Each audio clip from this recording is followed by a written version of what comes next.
الا یبلو جو ہے عربی زبان میں آتا ہے آزمانا. خلق الموت والحیات لیبلوکم ایکم احسن عملا. یہی معنی ابتلا کے بھی. ابتلا یبتلی آزمانا. ابلا یبلی جو آتا ہے باب افعال سے، اس میں آتا ہے کسی کو کسی تکلیف میں ڈال کر اس کو نکھارنا، کہ اس کا جوہر نکھر جائے، اس کے اندر جو خیر ہے وہ اور چمک جائے، لوگوں کو بھی معلوم ہو جائے کہ یہ شخص اس مقام کا اہل ہے، اس کے اندر یہ صلاحیت ہے، اس میں یہ قوت موجود ہے. تو یہ گویا کہ اہل ایمان کی صلاحیتوں کو نکھارنے کے لیے اور ان کے درجات کی ترقی کے لیے بھی اللہ تعالیٰ دنیا کے اندر یہ مصیبتیں اور امتحانات جو ہیں آزمائش کے حوالے سے افراد پر بھی اجتماعی طور پر بھی لاتا ہے. اور ایک اس کا اور بھی ہے، اہل ایمان پر اس طرح کے ابتلاء و آزمائش کی ایک نوعیت اور بھی ہے، اور وہ یہ ہے کہ جو بھی آپ سے غیر ارادی طور پر یا یہ کہ آپ نے کوئی گناہ ارادی طور پر بھی کر لیا، اللہ تعالیٰ اس کی سزا اسی دنیا میں دے کر آخرت کی سزا سے محفوظ کر دے. گویا کہ اس سے بڑا خیر کیا ہوگا؟ یہاں کی سزا کیا ہے؟ جھیل لی آپ نے، بخار آ گیا، ٹانگ ٹوٹ گئی، چلیے 3 مہینے آپ بستر پر پڑے رہے نا، اور کیا ہوا؟ کچھ نہیں. لیکن یہ کہ آخرت کی سزا ملتی بہت عظیم ہو، لہذا کفارہ بناتا ہے اللہ تعالیٰ ان جو بھی گناہ ہو گئے ہیں، غلطیاں ہو گئی ہیں، ان کا کفارہ اللہ تعالیٰ بندہ مومن کے لیے. حضور کی ایک حدیث ہے، اس کا متن مجھے اس وقت یاد نہیں ہے، کہ مومن کا معاملہ عجیب ہے، اسے کوئی تکلیف پہنچتی ہے صبر کرتا ہے، وہ اس کے گناہوں کا کفارہ بن جاتا ہے، اور اگر کوئی خوبی ملتی ہے اس پر اللہ تعالیٰ کا شکر ادا کرتا ہے، اس کے درجات بلند ہو جاتے ہیں. تو یہ معاملہ جو ہے اللہ تعالیٰ کی طرف سے بندہ مومن کے حق میں خیر، کہ در حقیقت اس کے ان گناہوں کی پاداش کہ جو اس نے یہاں کر لیے ہیں، یہی دنیا میں دے کر دھو دیا جائے، پاک کر دیا جائے. جیسے آپ کو معلوم ہے دھوبی جو ہے کپڑے کو بھٹی میں چڑھاتا ہے، گرم پانی میں ڈالتا ہے کہ ڈالتا تاکہ اس کا میل نکلے، اس کے آگے پٹکتا بھی ہے ذرا اس کو تاکہ وہ میل اچھی طرح چھٹ جائے اس سے. اسی طرح اگر دنیا میں ہمارے میل چھٹ جائیں، دنیا میں اگر ہمارے گناہ دھل جائیں، تو یہ بڑے نفع کا سودا ہے، بڑے نفع کا سودا ہے، بڑے نفع کا سودا ہے. اس اعتبار سے آپ غور کیجئے کہ اگر یہ حقائق ہمارے سامنے رہے تو کیا کوئی تکلیف دنیا کی ہمیں بھاری محسوس ہوگی؟ ہمیں تو بتایا یہ گیا ہے کہ عسیٰ ان تکرہوا شیئا وہو خیر لکم وعسیٰ ان تحبوا شیئا وہو شر لکم واللہ یعلم وانتم لا تعلمون. ہو سکتا ہے کہ تم کسی چیز کو ناپسند کرو، ذرا آنے کہ اسی میں تمہارے لیے خیر ہے، تمہیں نہیں پتا، اور ہو سکتا ہے تم کسی چیز کو پسند کرو، ذرا آنے کہ اس میں تمہارا شر ہے لیکن تمہیں نہیں معلوم. اللہ یعلم وانتم لا تعلمون، اللہ جانتا ہے تم نہیں جانتے. اس حوالے سے سبردم بتو مایا خیش را خدانی حساب کم و بیش را. اے اللہ، اس کو کہتے ہیں تفویض. یہ سورہ تغابن کے درس میں یہ تمام مضامین تفصیل سے آتے ہیں کہ ایمان کے جو باطنی ثمرات ہیں اس میں سب سے پہلے مقام رضا ہے، پھر تفویض، توکل ہے. آپ محنت کر رہے ہیں، محنت کر رہے ہیں، محنت کر رہے ہیں، نتیجہ نہیں نکلا. ایک نتیجہ یہ نکلے، ایک بچے نے بہت محنت کی، دن رات کام کیا، فیل ہو گیا امتحان. اب صدمے سے کمر ٹوٹ سکتی ہے اس کی، لیکن نہیں، ہو سکتا ہے کہ اللہ تعالیٰ نے اسی میں میرے لیے خیر رکھی. اس لیے کہ ہماری محنت سے کچھ نہیں ہوگا، ہمارے مادی وسائل سے کچھ نہیں ہوگا، ہوگا اللہ کے اذن سے، اللہ کی مرضی سے، اللہ کی مشیت سے. یہ ہمارے لیے خاص طور پر اس اعتبار سے بہت اہم نکتہ ہے.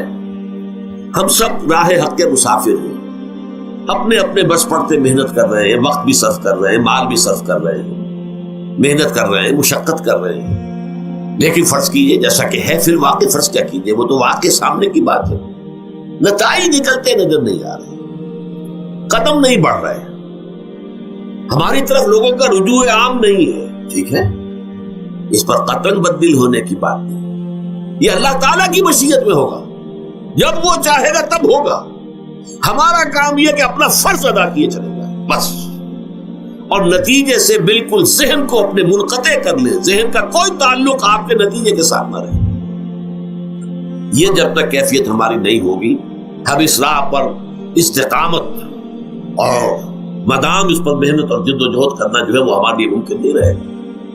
اس کے لیے میں اگر آپ کے سامنے رکھوں معاملہ کہ حضور صلی اللہ علیہ وسلم کے جو پہلے 10 برس ہیں، جب سے آپ کو آغاز ہوا ہے وحی کا، اس کے بعد سے پہلے 10 برس دن رات کی محنت، شدید مشقت، یہاں تک کہ اللہ بھی روک رہا ہے نبی آپ اپنے آپ کو ہلاک کر لیں گے، لعلک باخع نفسک الا یکونوا مؤمنین، کیا آپ اپنے آپ کو اس صدمے میں ہلاک کر لیں گے؟ یہ ایمان نہیں لا رہے، اس قدر صدمہ۔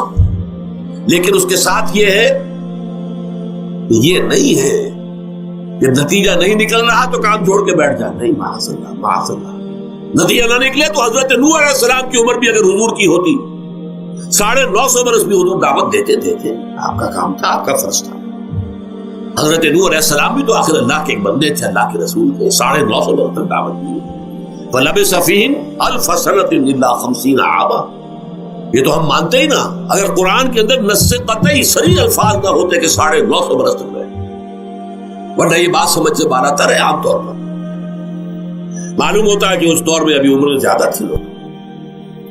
بہرحال جو میں نے عرض کیا تھا کہ دکھ جس سے انسان متاثر ہوتا ہے اس کی ایک قسم وہ ہے کہ جو ہمارے ارادہ اور اختیار سے باہر، اللہ کی مشیت سے، اللہ کے اذن سے، اللہ کی مرضی سے آتا ہے، اس کے لیے ہمارا کام صرف برداشت ہے۔ جو شے بھی ہمیں برداشت کی صلاحیت عطا کر دے وہی اس کا علاج ہے۔ جیسے آپ کو معلوم ہے کہ بخار بہت تیز چڑھا ہوا ہے، اس کی دوا نہیں ہے اسپرین یا کوئی اور پیراسیٹامول، بخار کی شدت کو کم کر دے، وہ کوئی علاج نہیں ہے۔ علاج تو ہوگا اگر معلوم ہو کہ کون سے جراثیم ہے، کس کی وجہ سے ہے، اس کا صحیح اینٹی بایوٹک کون سا ہے، وہ علاج ہوگا۔ یہ علاج نہیں ہے، لیکن اس کی شدت کی کمی اور اس کے اندر جو احساس ہے جھیل جانے کا، وہ انسان کے لیے آسان ہو جاتا ہے۔ یہی مضمون آیا ہے سورہ حدید میں بھی، ما اصاب من مصیبت فی الارض ولا فی انفسکم، یہاں کھول دیا اس مضمون کو۔ میں نے عرض کیا تھا نا کہ یہ آفت سماوی بڑے پیمانے پر بھی ہو سکتی ہے، زمین میں یعنی زلزلہ آ گیا، فلڈ آ گیا، طوفان آ گیا، ولا فی انفسکم، خاص تمہاری جان میں، تمہیں بخار ہو گیا، تمہیں ٹی بی لگ گئی، تمہیں کوئی اور بیماری آ گئی، تمہیں کینسر ہو گیا، معاذ اللہ معاذ اللہ، ہوتا ہے، آخر ہوتا ہے، دنیا میں انسانی زندگی کے ساتھ یہ ساری چیزیں لگی ہوئی ہیں۔ لیکن یہ چیزیں ما اصاب من مصیبت فی الارض ولا فی انفسکم، نہیں پڑتی تم پر کوئی پڑنے والی کوئی مصیبت، کوئی تکلیف، نہ پوری زمین میں بڑے پیمانے پر، نہ تمہاری جانوں میں انفرادی سطح پر، الا فی کتاب من قبل ان نبرأھا، مگر یہ کہ وہ تو ایک کتاب میں، کتاب اللہ کے علم کی کتاب، ام الکتاب، اس میں پہلے سے درج موجود ہے۔ یہ الٹ اپ نہیں ہو گیا، یہ اچانک نہیں ہو گیا۔ آپ اچانک سمجھتے ہیں کہ صاحب میں تو جا رہا تھا، اچانک ٹرک نے آ کے مجھے دھکا مار دیا۔ اچانک کوئی شے یہاں نہیں ہوتی، اس کائنات میں پتہ تک نہیں ہلتا جب تک کہ اس نے رب نہ ہو۔ اچانک کا کیا سوال؟ در حقیقت جو ہوتا ہے وہ اللہ تعالیٰ کے علم میں پہلے سے ہے، علم میں کامل، ما کان وما یکون، جو کچھ ہوا جو کچھ ہوگا، مستقبل، ماضی، کل کا کل، آنے واحد میں اللہ کے علم میں موجود ہے۔ لہذا یہاں اچانک کچھ نہیں ہوتا، جو بھی آیا ہے اللہ کے علم سے آیا، اور یہ پہلے سے اللہ کے علم کے اندر موجود تھا، لکھا ہوا تھا، الا فی کتاب من قبل ان نبرأھا ان ذلک علی اللہ یسیر۔ یہ تمہیں تو مشکل نظر آئے گا لیکن اللہ پر بڑا آسان ہے، اللہ کا علم کامل، ما کانا ما یکون کو حاوی ہے۔ لِکَیْ لَا تَأْسَوْا عَلَىٰ مَا فَاتَکُم، تاکہ تم افسوس نہ کیا کرو ان چیزوں پر جو تم سے چھوٹ جائیں، جاتی رہے، چھن جائیں۔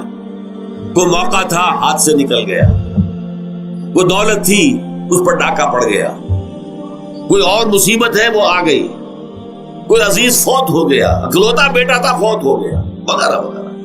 ما فاتکم، فات سے ہی فوتیدگی ہے نا، جو شے بھی نکل جائے، چلی جائے، ہاتھ سے جاتی رہے، چاہے وہ کوئی آپ کا عزیز تھا جو فوت ہو گیا تو آپ کے ہاتھ سے نکل گیا، یا کوئی مال تھا جو آپ کے قبضے سے نکل گیا، ڈاکہ پڑ گیا، چوری ہو گئی، نقصان ہو گیا کاروبار میں بہت بڑا، اس پر افسوس نہ کیا کرو۔ اگر افسوس کرو گے تو اس کا مطلب کیا ہوگا کہ تمہیں اللہ پر اعتماد نہیں ہے، یا تم سمجھتے ہو کہ اللہ کے سوا بھی کوئی ہے جو یہ کام کر سکتا۔ کائنات میں تو ایک ہی کی مرضی چلتی ہے، وہ ہے اللہ۔ لہذا اگرچہ وہ کسی کے ذریعے سے تکلیف آپ کو پہنچی ہے، کسی نے آپ کو پتھر مارا ہے، وہ پتھر ہو سکتا ہے آپ کو نہ لگتا، لگ گیا ہے تو اللہ کے فیصلے سے لگا ہے، اس کا باپ بھی نہیں پتھر مار سکتا آپ کو اگر اللہ کا اذن نہ ہو. لہذا آپ پتھر مارنے والے کو بھی مجرم سمجھیے، ٹھیک ہے، اس سے بھی قصاص لینے کا آپ کو حق ہے، لیکن یہ جان لیجئے کہ جو آیا ہے پتھر وہ اذن رب سے آیا. اب ظاہر بات ہے کہ اگر یہ کیفیت ہوگی تو غصہ اتنا نہیں ہوگا اس شخص پر کہ جس نے یہ کام کیا ہے، بلکہ ہو سکتا ہے آدمی مسکرا کے رہ جائے. جیسے کہ وہ میں واقعہ سناتا رہا ہوں اپنے دروس میں کہ ایک درویش میرے ساتھ بھی جا رہا تھا، جو رب کرے سو ہو، جو رب کرے سو ہو، جو رب کرے سو ہو. کسی شخص نے پتھر اٹھا کر دے مارا، اس کے سر پہ لگ گیا کہ اس نے پیچھے پلٹ کر دیکھا کس نے مارا. اس نے کہا مجھے کیا دیکھتے ہو، جو رب کرے سو ہو، یہ تو رب کے مارے سے. اس نے کہا مجھے تو یہ پتھر رب کے مارے ہی لگا ہے، لیکن میں دیکھ یہ رہا تھا بیچ میں کس کا منہ کالا ہو گیا، اپنے لیے کس نے ایک گناہ کما لیا، اپنے لیے کس نے ایک مصیبت جو ہے وہ مول لے لی، وہ بیچ میں تم آ گئے ہو. پتھر اللہ کی طرف سے آیا ہے، لیکن اس کا عذاب، اس کا وبال تم پر آ جائے.